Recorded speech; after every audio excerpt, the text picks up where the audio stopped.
बरेली दर्पण में आपका बहुत बहुत स्वागत है। कोरोना के इस दौर में कहा जा रहा है और जरूरी है, सुरक्षित रहना है तो घर में रहिए, जरूरत पड़ने पर ही बाहर निकलिए। बरेली दर्पण की भी यही कोशिश है, सुरक्षित रहकर घर में से कोशिश करें, अपने स्टूडियो से आप तक जानकारी पहुंचाने की कोशिश करें।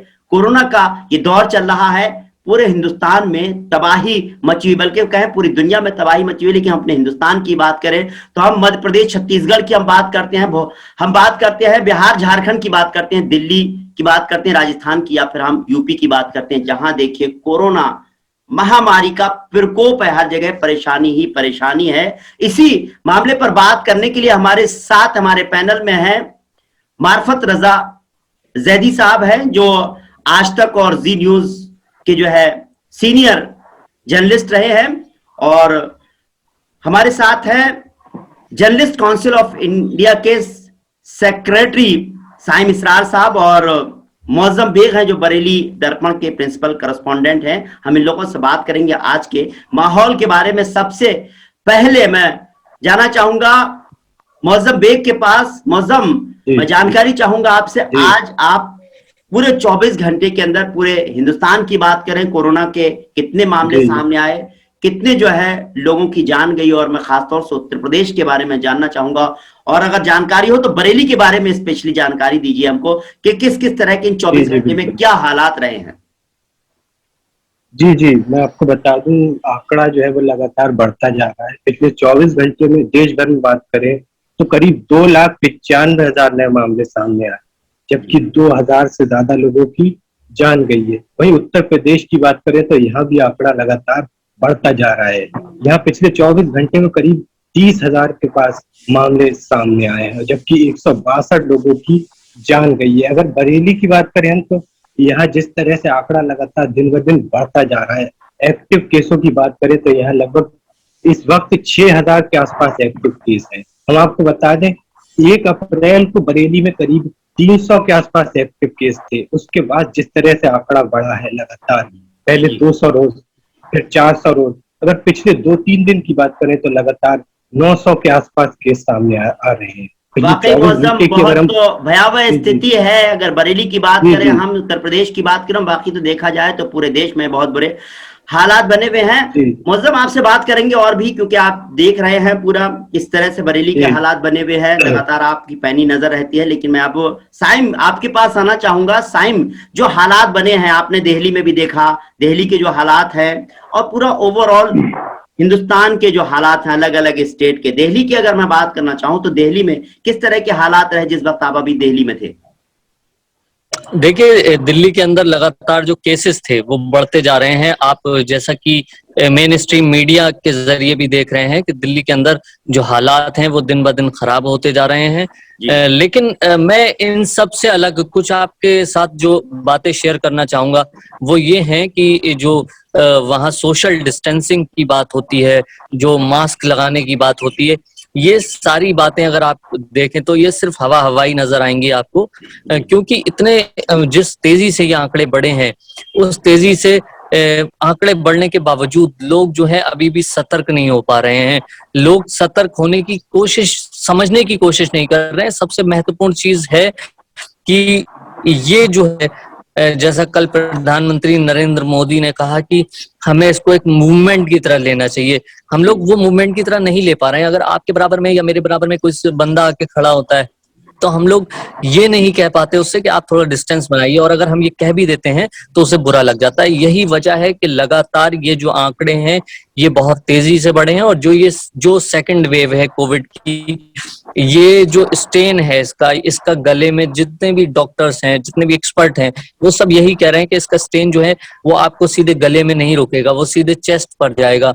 और ज्यादातर केसेस में हुआ क्या है कि सिम्टम्स भी दिखाई नहीं दिए हैं, और सिम्टम्स ना दिखाई देने के बाद बंदा पॉजिटिव नहीं आया, उसके बाद भी पता लगता है कि वो कोविड है उसको, और ऑलरेडी जब वो 10-15 दिन बाद टेस्ट होता है उसका तो पता लगता है कि ये 10-15 दिन से बंदा पॉजिटिव था, लेकिन पहले टेस्ट और दूसरे टेस्ट में वो कोविड पॉजिटिव नहीं आया। तो मतलब जिस तरह से ये जो चीजें हैं ना, जिस तरह कोरोना जो चकमा दे रहा है पूरे सारी दुनिया को, ये बहुत घातक है। और यही वजह है कि जो केसेस हैं वो लगातार बढ़े बड़े हैं, लगातार बढ़ रहे हैं। जिस तरह साइम आपकी बात हैं। पर यकीन किया जाए या कहा जाए कि आप कहते हैं कि लोग जो है सीरियस नहीं है, सीरियस दिल्ली अगर के हो, अंदर एक दूसरे का ख्याल रखें तो शायद जो कोरोना की जो जंग है वो हम जीत पाएंगे। मार्फत भाई, आप क्या कहना चाहेंगे इस पूरे मामले को बिल्कुल। और लेकर? लोग दूसरी चीज, सीरियस नहीं है या जिस तरह की तस्वीरें सामने आ रही हैं तो लोग धीरे धीरे सीरियस होने लगे हैं? देखिए, तस्वीरें जो रिजवान भाई, एक बात सही है कि लोग सीरियस नहीं है, लेकिन यहाँ पर अब लोगों को सीरियस होने की जरूरत है। जिस जी। तरीके से केसेस डे बाय डे सामने आ रहे हैं, वो कहीं ना कहीं सोचने को मजबूर करते हैं कि आखिर क्या वजह है और कैसे जो ये वबा फैली है इससे हम पार पा सकते हैं और कैसे कंट्रोल। क्योंकि अभी किसी भी, चाहे वो डॉक्टर्स हों या फिर, तो किसी की समझ में ये नहीं आ रहा है कि आखिर वजह क्या है और ये वायरस जो है ये है क्या, जी। कैसे अटैक कर रहा है। क्योंकि हर रोज नए नए सिम्टम सामने आ रहे हैं। अभी थोड़ी देर पहले की बात है, एक पेशेंट है बरेली में, जी। कल तक ठीक थे, एकदम उनको सांस में प्रॉब्लम हुई और अभी कई जगह बात हुई। हालांकि उन्हें दिल्ली में कई जगह ढूंढा है, वहां पर अभी हॉस्पिटल्स में बेड नहीं है, हालात काफी खराब हैं। तो ऐसे में लोगों को अपने आप जागरूक होने की जरूरत है, क्योंकि जिस तरीके से केस बढ़ रहे हैं वो कहीं ना कहीं लोगों को मजबूर कर रहे हैं कि आप सतर्क रहिए। मजबूर क्या कर रहे हैं, हकीकत बयान करें कि आप सतर्क रहिए और जो सोशल डिस्टेंसिंग है या फिर आप फेस मास्क लगा कर रखिए, ये बहुत जरूरी हो गया है। क्योंकि भलाई इसी में है कि हम अगर खुद सतर्क रहेंगे तभी स्वस्थ रहेंगे, वरना कहीं ना कहीं मुश्किल में खड़े नजर आएंगे। वाकई मुश्किल में खड़े नजर आएंगे। जिस तरह से मैं कल प्रधानमंत्री की बात करूं, अपने कहा कि आप जो है ख्याल रखिए, नहीं तो आखिरी ऑप्शन जो है वो लॉकडाउन ही है। अगर मैं दिल्ली की बात करूं तो वहां 1 हफ्ते का लॉकडाउन लगा और जिस तरह से वहां पर जो बाहर रहते थे लोग, उनका जिस तरह से रैला चला, हमने देखा कि बस स्टैंड पर जिस तरह से लोगों की भीड़ लगी हुई थी, तो वो लोग जब अपने अपने स्टेट में गए होंगे तो इससे भी किसी तरह का के हालात खराब होने की संभावनाएं, मार्फत भाई क्या लगता है कितनी बढ़ेंगी? बिल्कुल संभावना है, जिस तरीके से लोगों में भाग दौड़ मचेगी। और अगर आप देखें आनंद विहार बस स्टैंड पर देखिए, तो वहां पर बसों में लोग कितने ज्यादा सवार हैं कि मुश्किल हो रही है। हालांकि पहले कोविड गाइडलाइन के जरिए अगर देखा जाए तो बसों में गिने चुने लोग सवार हो रहे थे, लेकिन अभी पिछले साल मार्च और अप्रैल वाली स्थिति फिर सामने आ गई है। बसों में लोग भरे हुए हैं और बसों के ऊपर सवार हैं, जिससे ये वायरस और फैलने की है, ये भयावह स्थिति सामने आ ही चुकी है और भयावह हो सकती है। तो बेहतर यही है कि आप सतर्क रहिए और अगर कहीं जा रहे हैं तो इस बात का, पहली बात, घर में रहें तो बेहतर है। लेकिन अगर मजबूरी में आपको कहीं जाना है तो आप जाइए और कोशिश कीजिए कि जो भीड़ भाड़ वाले इलाके हैं उनसे बचें, क्योंकि यही एक रास्ता है। क्योंकि इसकी अभी ऐसी कोई दवा नहीं है। हालांकि इंजेक्शन है वो भी अब मुश्किल से मिल रहे हैं।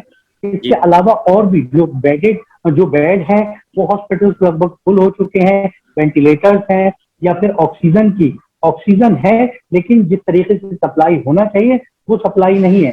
अब इसे चाहे सरकार की नाकामी कहिए या फिर दूसरे स्वास्थ्य सेवाएं जो है वो चरमराई हुई है। तो बड़ी एक मुश्किल हो गई है, क्योंकि जो स्टाफ है, मेडिकल स्टाफ है, वो भी बड़ी संख्या में कोरोना पॉजिटिव होता जा रहा है। तो एक बड़ी समस्या लगातार दिन ब दिन सामने आती जा रही है। वाकई समस्या बहुत विकराल रूप ले रही है। जिस तरह से साइम मार्फत भाई ने जिस तरह से कहा कि हालात बहुत खराब हैं, जो मेडिकल स्टाफ है वो बीमार हो रहा है, ऑक्सीजन की बहुत बड़ी कमी हो रही है। मैं अभी दिल्ली की बात करूं, मीडिया रिपोर्ट्स की बात करूं, तो उन्होंने कहा था, केजरीवाल ने भी कहा था, दिल्ली सरकार ने कहा था, बस 18 से 20 घंटे के लिए हमारे पास हमारे हॉस्पिटल्स में जो है ऑक्सीजन रह गई है, ऑक्सीजन की प्रॉब्लम हो रही है। अगर मैं आज की बात करूं, नासिक में जिस तरह का एक हादसा हुआ है, एक हॉस्पिटल में ऑक्सीजन सिलेंडर लीक हो जाता है और 23 लोगों की मौत हो जाती है, तो वाकई एक बड़ी समस्या है। मेडिकल के नजरिए से देखा जाए, हॉस्पिटल्स में ऑक्सीजन में की बात करें या फिर हम मेडिकल स्टाफ की बात करें। देखिए रिजवान भाई, उसमें दो चीजें हैं। पहले तो हमें ये समझना होगा कि जो मौजूदा रिपोर्ट्स हैं, जो मौजूदा जितनी भी रिपोर्ट्स आई हैं नासिक से, कुछ रिपोर्ट्स के अनुसार वहां सिलेंडर लीक हुआ है, कुछ रिपोर्ट्स के अनुसार वहां सिलेंडर खत्म हुआ है, और कुछ रिपोर्ट्स जो हैं वो ये कहती हैं कि सिलेंडर लीक हो गया, इस वजह से जो पेशेंट के पाइप्स थे उन पाइप्स तक सप्लाई नहीं हो पाई, और यही वजह है कि ये जो दम घुटने से मौतें हुई हैं 22। लेकिन देखिए, सिलेंडर लीक हुआ, सिलेंडर में गैस लीक हुई या सिलेंडर में गैस खत्म हुई, कुछ भी हुआ, आखिर 22 लोग हमारा साथ छोड़कर चले गए। जी जी अंत में हमें खबर यही मिली कि हमारे 22 लोगों का नुकसान हो गया।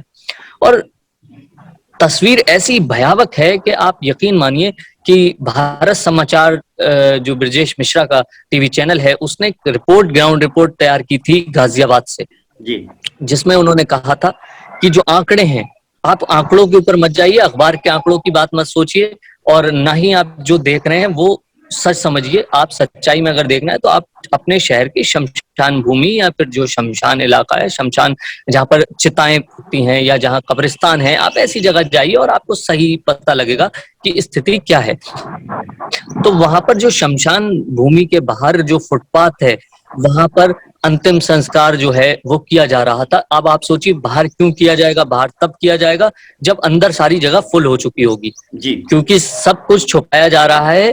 तो ये बाहर जो अंतिम संस्कार हो रहे थे, ये इसीलिए हो रहे थे कि अंदर जगह नहीं थी और जल्दी से जल्दी निपटाना था। तो आप एक, मैं कल पढ़ रहा था खबर रिम्स की, यानी कि रांची का जो सबसे बड़ा इंस्टीट्यूट है, वहां का मैंने रिपोर्ट पढ़ी, और रिपोर्ट थी नवभारत टाइम्स की। उसमें था कि जो घर के लोग हैं वो अपने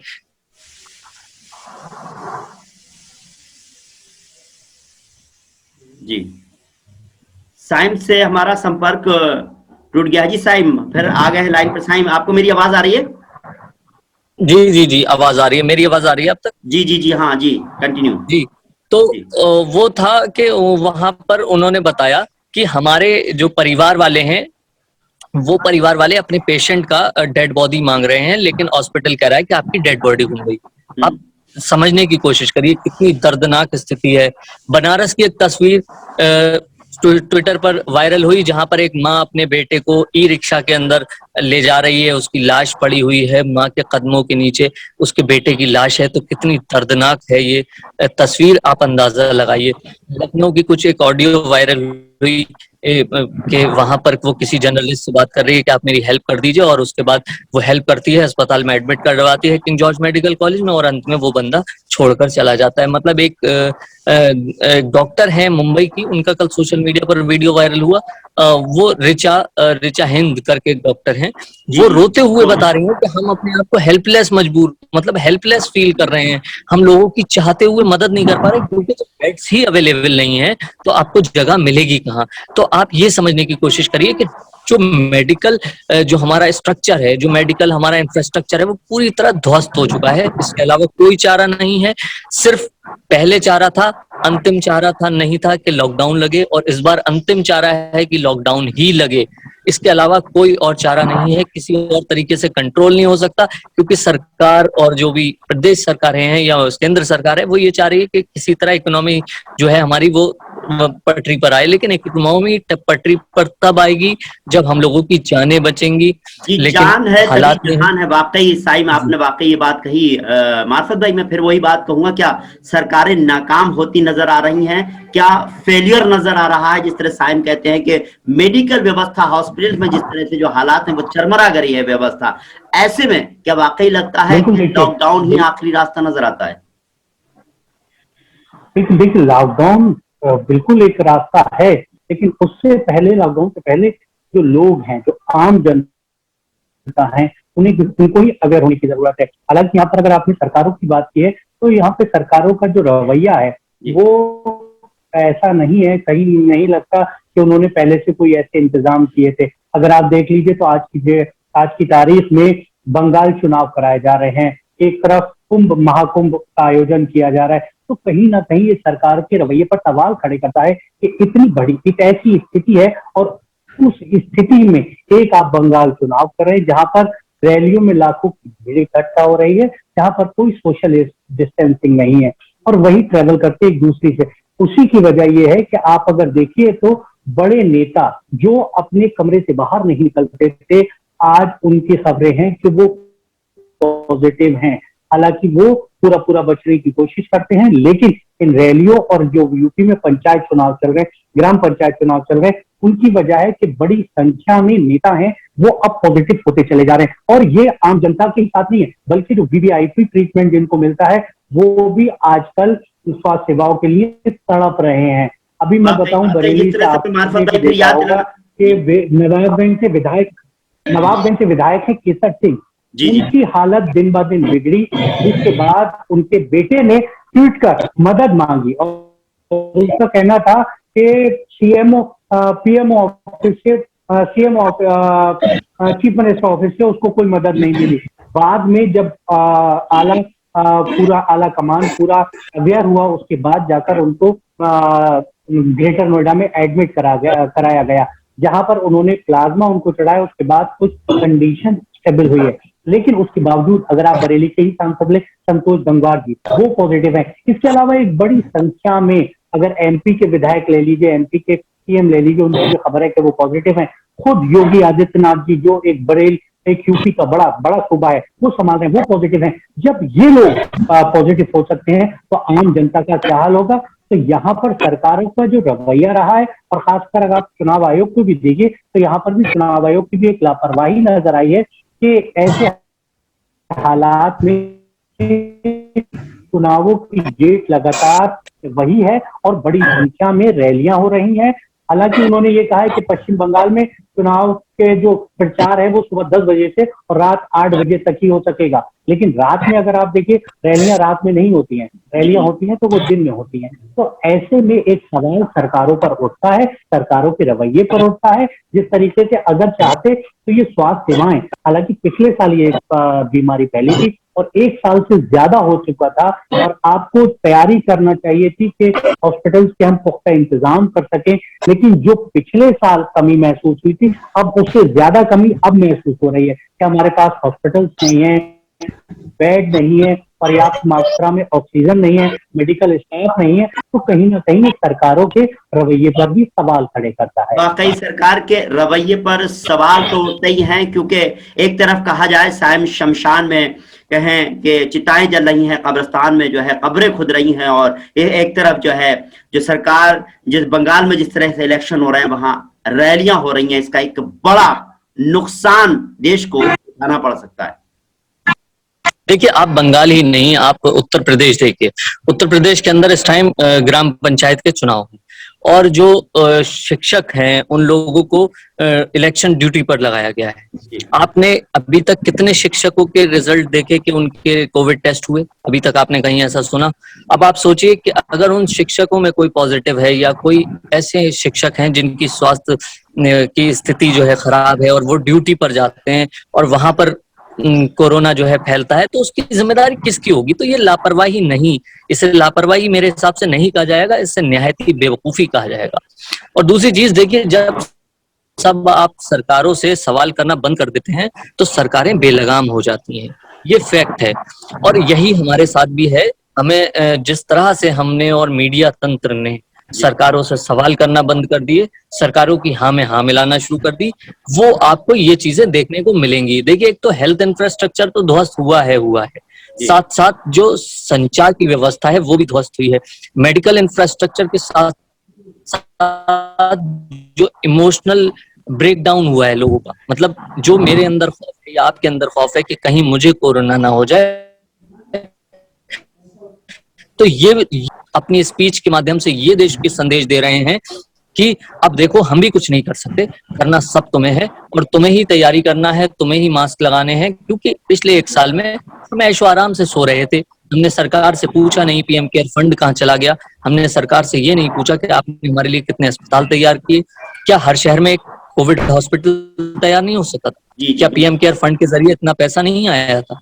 मतलब, लेकिन ये तब होता जब आप सवाल पूछते, जब आप सवाल नहीं पूछेंगे तो ऐसा ही होगा। और अभी स्थिति ये है, अभी ये आंकड़े 3 लाख, 3.5 लाख और 4 लाख के पार जाने वाले हैं। जो डॉक्टर हैं, जो एक्सपर्ट्स हैं, वो यही कह रहे हैं कि ये आंकड़े 4 लाख के भी पार जाने वाले हैं।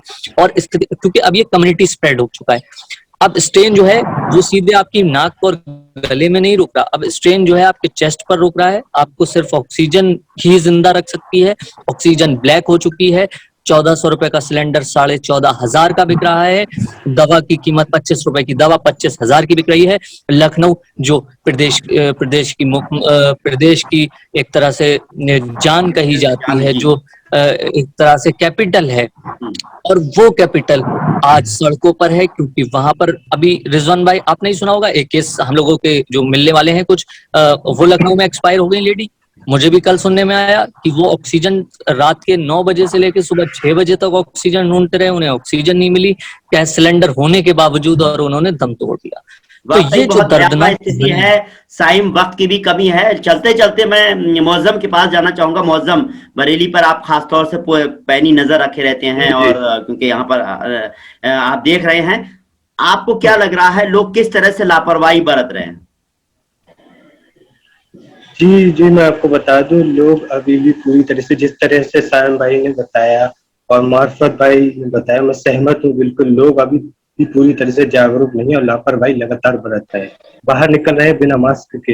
हालांकि प्रशासन अभी थोड़ा सख्त हुआ है तो लोगों ने फिर भी मास्क लगाना शुरू किया, फिर भी लेकिन अभी भी लोगों में लापरवाही नजर आई है। जिस तरीके से मामले लगातार बरेली में भी बढ़ते जा रहे हैं, उसी तरह हम बता दें आपको, जिस तरीके से अब लॉकडाउन प्रदेश में लगाया गया, बरेली में भी नाइट कर्फ्यू जो चल रहा है और लॉकडाउन हुआ है, तो उसमें कुछ हद तक भीड़ जो है काबू में हो सकती है। और एक बात मैं आपको और बता दूं, यहाँ पर बरेली में व्यापारियों का एक सहयोग देखने को मिला है। व्यापारियों ने गुरुवार को जो है बाजार बंद करने का फैसला किया है, जिसे हम कह सकते हैं एक तरीके से स्वयं लॉकडाउन का ऐलान किया उन्होंने। जी, बाजारों में जो भीड़ चलती है तो खुद पर लॉकडाउन लगा है, ये कह सकते हैं।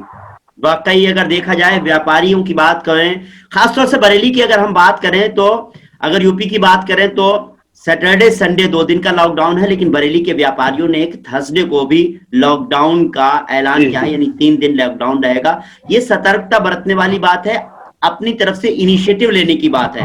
तो ये सिर्फ इस लेवल पर ही नहीं होना चाहिए, बल्कि हर घर लेवल पर, हर जगह पर ये इनिशिएटिव लेने की जरूरत है। तभी हम कोरोना से जंग जीत पाएंगे। हम अस्पतालों की समस्याओं से और बहुत सारी ऑक्सीजन की समस्या से, इलाज ना मिलने की समस्या से, और कई तरह की समस्याओं से जो है इसी तरह से रूबरू होता रहेंगे, परेशान होते रहेंगे, अगर हम अपने आप अपनी सेफ्टी नहीं करेंगे। यानी कि आप खुद अपनी सुरक्षा कीजिए तो आपकी सुरक्षा खुद सबकी सुरक्षा हो जाएगी।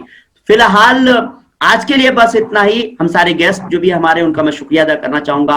हम कल फिर हाजिर होंगे किसी नए टॉपिक के साथ। फिलहाल मुझे इजाजत दीजिए। नमस्कार, सत श्री अकाल, आदाब।